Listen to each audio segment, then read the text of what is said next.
ویسے تو مجھے اپنے سارے ہی گردے کے مریض بڑے عزیز ہیں، بڑے پیارے ہیں، لیکن گردے کے مریضوں میں ایک گروپ ایسا ہے جن کے بارے میں نہ کوئی بہت زیادہ بات کرتا ہے اور نہ ہی ان کے سلسلے میں انٹرنیٹ پہ بہت زیادہ کوئی کنٹینٹ پڑا ہوا ہے، اسپیشلی ان کے بہت سارے امراض سے ریلیٹڈ اور گردے کے مرض سے ریلیٹڈ۔ یہ وہ مریض ہیں جن کو ہم انگلش میں ایلڈرلی کہتے ہیں، اردو میں ہم ان کو بزرگ کہہ سکتے ہیں، اور پاکستان انڈیا ریجن میں لائف سپین کے حساب سے میں تقریباً ایج 60 اور 65 سے جو اوپر کے مریض ہیں ان کو اس گروپ میں لوں گا۔ اس گروپ سے ریلیٹڈ میں 2 ویڈیوز بناؤں گا، ایک ایپیسوڈ آج کی، ایک اس سے اگلی۔ اس ایپیسوڈ میں ڈسکس کروں گا کہ کیسے اس ایج گروپ میں کریاٹینن کو جنرلی مس انٹرپریٹ کر کے مریضوں کو یا بہت زیادہ پریشان کر دیا جاتا ہے یا ان کو صحیح گائیڈ نہیں کیا جاتا۔ السلام علیکم، doctor Awais Zaka from expert کانسا کلینک آف لاہور، اپنی نیفرولوجی سیٹ پر اپنے ایک ٹریول اسٹوڈیو سے۔ میں نے اکثر دیکھا ہے کہ جو ہمارے ایج 60 یا ابو کے مریض ہوتے ہیں وہ یا تو بہت زیادہ پریشانی کا شکار ہوتے ہیں جب ان کو کوئی مرض نہیں بھی ہوتا، اسپیشلی گردے کا مرض، اور یا وہ اپنے مرض کو بہت اگنور کر رہے ہوتے ہیں، کوئی ان کو پراپر گائیڈ نہیں کر رہا ہوتا۔ اس کی بنیادی وجہ بنتی ہے کریاٹینن کی کنفیوژن ایلڈرلی پاپولیشن میں۔ ایلڈرلی پاپولیشن میں کریاٹینن کو میں 3 اینگل سے ڈسکس کروں گا اور ایکسپلین کرنے کی کوشش کروں گا کہ آپ نے جب بھی کسی بزرگ انسان میں کریاٹینن کو جی ایف آر کے لیے یا کڈنی فنکشن کے لیے یوز کرنا ہے تو کن باتوں کا دھیان رکھنا ہے۔ سب سے پہلی بات یہ ہے کہ ایج 40 کے بعد کڈنی فنکشن نیچرل طریقے سے، جس کو ہم میڈیکل سائنس میں فزیولوجی کہتے ہیں، نیچرل طریقے سے ڈکلائن ہونا شروع ہو جاتا ہے، کم ہونا شروع ہو جاتا ہے، اور ایوریج آپ کا E G F R 1 ml per minute per year گرنا شروع ہو جاتا ہے۔ ایون دو کہ آپ بڑے ہیلدی بھی ہوں تو پھر بھی آپ کا یہ ای جی ایف آر گرتا رہتا ہے۔ اب کیونکہ نیچر نے ہمارا اتنا زیادہ کڈنی فنکشن بنایا ہے کہ یہ تھوڑا بہت جو ای جی ایف آر میں ڈکلائن آتا ہے، کمی آتی ہے، یہ نوٹس میں نہیں آتا، اس لیے ہمیں پتہ نہیں چلتا۔ تو بعض اوقات ہوتا کیا ہے کہ ہمارے جو بڑے ہیلدی ایلڈرلی ہوتے ہیں، جن کو کوئی بہت زیادہ بری طرح کا بلڈ پریشر نہیں ہوتا، ڈائبٹیز ان کو نہیں ہے، اوور آل ہیلدی لکنگ ہیں، ایکٹیو بھی ہیں، ان میں کریاٹینن تھوڑی سی اوپر ہو جاتی ہے، جو کہ نارمل فزیولوجک چینج ہے ایج کے حساب سے۔ اب یہ مریض اننیسیسریلی پریشان ہو جاتے ہیں اور جو جنرل ڈاکٹر ہے یا نیفرولوجسٹ ہے وہ ان کو کرونک کڈنی ڈیزیز کا مریض قرار دے دیتا ہے۔ وہ پاکستان میں کیونکہ بہت بڑا اسٹگما ہے، اور آن ٹاپ آف دیٹ اس مریض کو یہ پریشانی ہو جاتی ہے، میں تو بالکل ٹھیک ٹھاک تھا، صحت مند تھا، پھر یہ کیا ہوا کہ میرے گردے خراب ہو گئے۔ ان شارٹ ہمارے یہ بزرگ حضرات کریاٹینن کی مس انٹرپریٹیشن کی وجہ سے پریشان ہو جاتے ہیں اور وہ پین لے لیتے ہیں جو کہ ان کی نہیں بنتی۔ دوسری طرف ہمارا اس سے اپوزٹ گروپ آتا ہے جس میں کریاٹینن ایکچولی گردے کے مرض سے کم ہے۔ اس کی کیا وجہ بنتی ہے؟ یہ وہ گروپ ہے جو ایکچولی زیادہ بیمار ہوتا ہے۔ بیمار سے مراد ہے کہ ان کو ڈائبٹیز بھی ہے، ان کو بلڈ پریشر بھی ہے، ہو سکتا ہے دل کا مرض بھی ہے، وہ اتنے ایکٹیو بھی نہیں ہیں، اور کیونکہ ایج کے ساتھ ساتھ باقی چیزوں کے ڈکلائن کی طرح سب سے امپورٹنٹ جو چیز آپ کی کم ہوتی ہے وہ ہوتا ہے آپ کا مسل میس۔ کریاٹینن کیونکہ مسل میس سے ہی نکلتی ہے، پروٹین سے ہی نکلتی ہے، تو جب آپ کا مسل میس کم ہوتا ہے تو آپ کی کریاٹینن بھی کم ہو جاتی ہے۔ اب کیونکہ ہم نے گردے کے مرض کو ای جی ایف آر کو کریاٹینن کے ذریعے ہی کیلکولیٹ کرنا ہوتا ہے، تو ان بزرگوں میں جب کم ایکٹیویٹی کی وجہ سے ایج کی وجہ سے مسل میس کم ہوتا ہے، کریاٹینن کم ہوتی ہے، تو ان کا EGFR نارمل سے زیادہ نظر آتا ہے۔ اب ایکچولی میں ان کا EGFR ہوگا آپ کہیں 30 یا 25، لیکن صرف کم مسل میس کی وجہ سے، کم کریاٹینن کی وجہ سے فارمولا ان کا EGFR بتائے گا 40 یا 50۔ ہمیں تب شک پڑنا شروع ہوتا ہے ایز اے نیفرولوجسٹ جب آپ ان کی باقی لیبز دیکھتے ہیں تو آپ کہتے ہیں کہ نہیں یار، یہ باقی لیب کڈنی فنکشن کے ڈکلائن سے میچ نہیں کرتی۔ اتنی خراب لیب سٹیج 4 یا 5 کے ارلی سٹیجز میں جا کے آتی ہیں، یہ تو ابھی EGFR کے حساب سے سٹیج 3 پہ ہیں، تو لیبز اتنی خراب کیوں ہیں؟ یہ وہ پیشنٹس کا گروپ ہے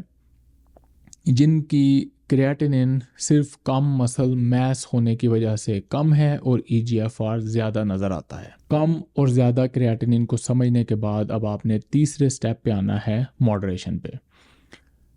ہم نے ایک بیلنس کے ساتھ چلنا ہوتا ہے۔ ایک سمجھدار ڈاکٹر نے، نیفرولوجسٹ نے ان دونوں چیزوں کو مریض میں مد نظر رکھنا ہوتا ہے،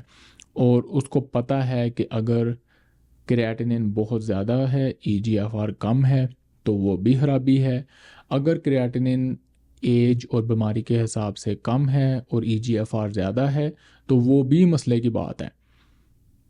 کیونکہ یہ والی سائیڈ ایکچولی بتاتی ہے کہ آپ کا مسل میس کم ہے اور آپ اوورآل سک ہیں۔ تو کریاٹینن بہت زیادہ اور کریاٹینن بہت کم، یہ دونوں ہی بری باتیں ہیں، خطرناک سٹیجز ہیں۔ ایکچولی میں مریض کی جو کریاٹینن یا اس کی اوورآل ہیلتھ ہے وہ مڈل میں ہونی چاہیے۔ اب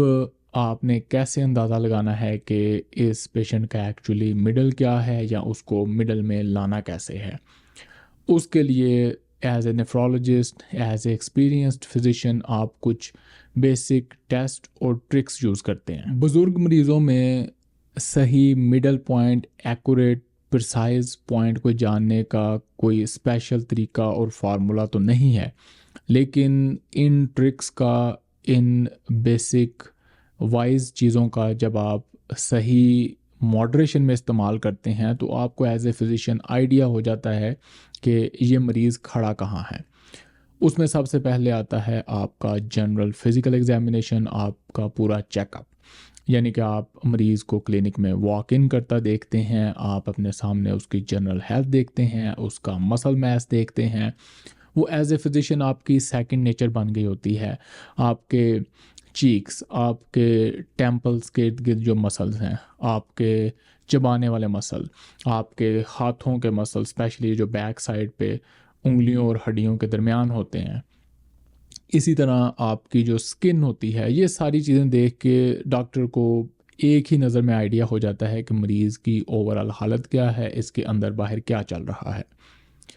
پھر فردر ایویڈنس کے لیے ہم لیبز وغیرہ کراتے ہیں، اور وہی ساری لیبز جو پچھلی سٹیجز آف CKD والی ایپیسوڈ میں بڑے ڈیٹیل سے ایکسپلین کر چکا ہوں۔ بلڈ کاؤنٹ جس میں ہیموگلوبن آتی ہے، اس میں آئرن کا کچھ آئیڈیا ہو جاتا ہے، پھر آپ کا LFTs، آپ کے RFTs، آپ کے الیکٹرولائٹس جس میں specially calcium, phosphorus, bicarbonate, parathyroid hormone level, آپ کے کولیسٹرول لیول، پھر اس کے بعد اگر آپ کو ڈائبٹیز ہے تو ہیموگلوبن A1C اور آپ کا یورین انالیسس۔ ان ساری چیزوں کو دیکھ کے آپ کو اوورآل پیشنٹ کی صحت کا ایسٹیمیٹ ہو جاتا ہے۔ پھر جو سب سے اہم چیز ہے وہ ہے پیشاب میں پروٹین یوریا۔ آپ کی کریاٹینن کم ہے، زیادہ ہے نہیں ہے۔ اگر آپ کا پروٹین یوریا نہیں ہے تو آپ بڑے سیف زون میں ہیں، آپ تسلی کے ساتھ گھر جا سکتے ہیں۔ اگر آپ میڈیسن مس بھی کر دیں گے تو خدا نہ خواستہ کوئی بیڑا غرق نہیں ہونے والا، پر اگر آپ کے پیشاب میں پروٹین ہے اور بے تحاشا پروٹین ہے تو پھر کریاٹینن اور باقی صحت کو ایک طرف سائڈ پہ رکھ دیں اور ٹوٹلی اس پروٹین یوریا پہ فوکس کر کے اس کا ڈائگنوسس اور اس کی مینجمنٹ کی کوشش کریں، کیونکہ پروٹین یوریا ہی آپ کو اصل بتاتا ہے کہ آپ کی کڈنی کو کتنا ڈیمیج ہو چکا ہے اور آپ کی کڈنی خراب ہونے کے کتنے زیادہ رسک پر ہے۔ تیسرا بڑا اور پرسائز ٹرک جو کہ بزرگ مریض کی صحیح گردے کی کنڈیشن بتا سکتا ہے وہ ہے سسٹیٹن C۔ سسٹیٹن سی کوئی نیا کیمیکل نہیں ہے، یہ 15-20 سال سے مارکیٹ میں ہے۔ نیفرولوجسٹ اور سائنٹسٹ کہہ کے تھک گئے ہیں کہ اس کو یوز کریں، پر نہ یہ امریکہ میں بہت کامن ہو رہا ہے اور ہمارے ملکوں میں تو ابھی یہ بیئرلی اویلیبل ہے۔ میرے خیال سے پورے پاکستان میں اسلام آباد میں شاید ایک لیب میں اویلیبل ہے، اس کے علاوہ جنرلی یہ اویلیبل بھی نہیں ہے۔ سسٹیٹن سی کریاٹینن سے اس طرح مختلف ہے کہ سسٹیٹن سی مسل میس یا آپ کے پٹھوں کے والیوم پہ ڈیپینڈ نہیں کرتا۔ تو بے شک ایک سوکھا سڑا بزرگ ہو، بے شک ایک صحت مند بزرگ ہو، دونوں کا سسٹیٹن سی ایک جیسے لیول پر ہی ہوگا۔ کمپیئر ٹو دیٹ اگر ہم کریاٹینن پہ جائیں تو جو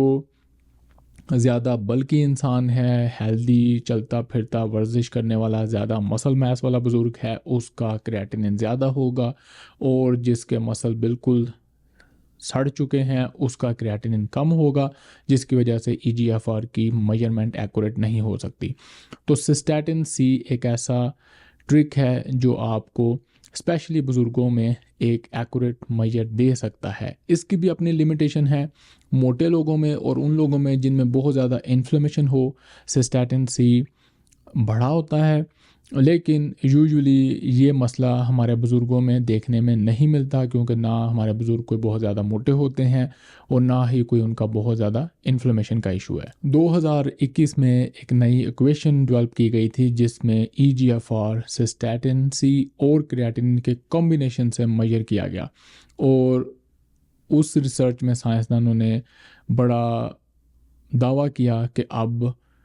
جو ای جی ایف آر کی میجر ہے، جو ایسٹیمیٹڈ جی ایف آر کی میجر ہے، اگر ہم سسٹیٹن سی اور کریاٹینن کو کمبائن کر کے کریں تو وہ خالی سسٹیٹن سی یا خالی کریاٹینن والی ایکویشن سے بہت بہتر ہے۔ اور اب کافی ساری دنیا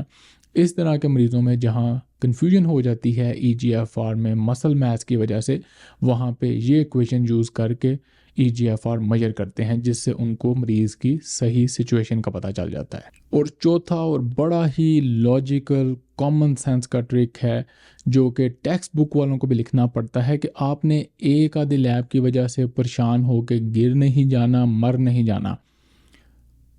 جو ہمارے نوجوان ہیں وہ تو ایموشنل اور ڈرامیٹک ہیں ہی، ہمارے بزرگ بھی کوئی کم نہیں ہیں۔ کریاٹینن 1.6 سے 1.7 نہیں ہوئی تو فون پہ فون یا خود چکر لگانے آ گئے، جیسے 1.6 اور 1.7 کریاٹینن کے آتے ہی فرشتے کو پتہ چل جانا ہے اور انہوں نے آپ کو لینے آ جانا ہے۔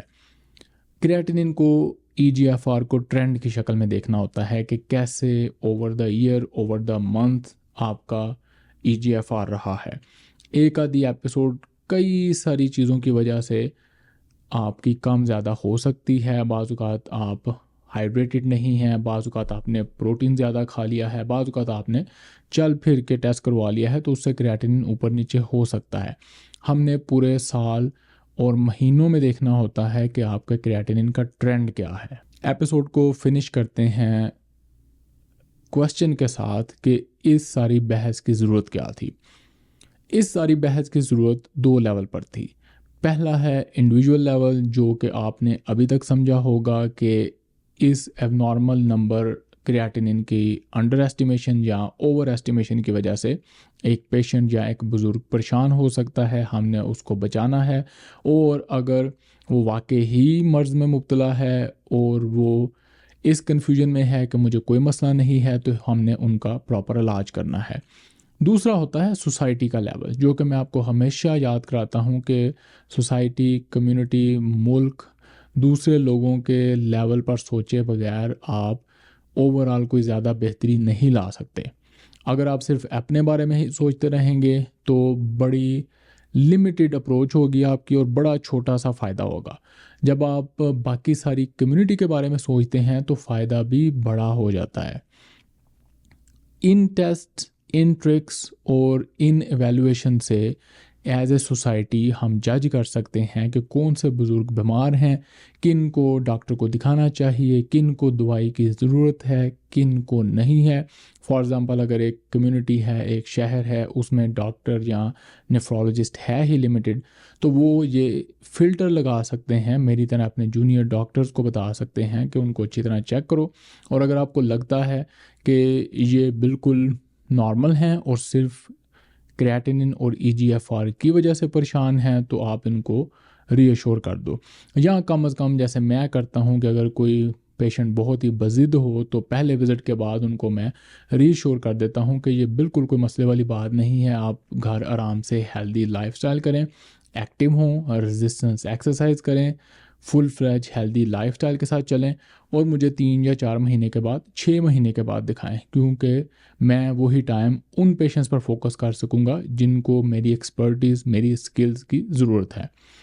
تو سوسائٹی کے لیول پہ ہم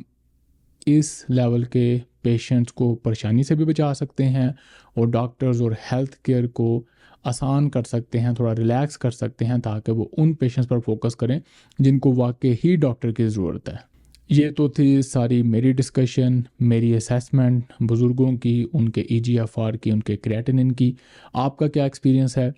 آپ کو آپ کے نیفرولوجسٹ نے کیا بتایا، اور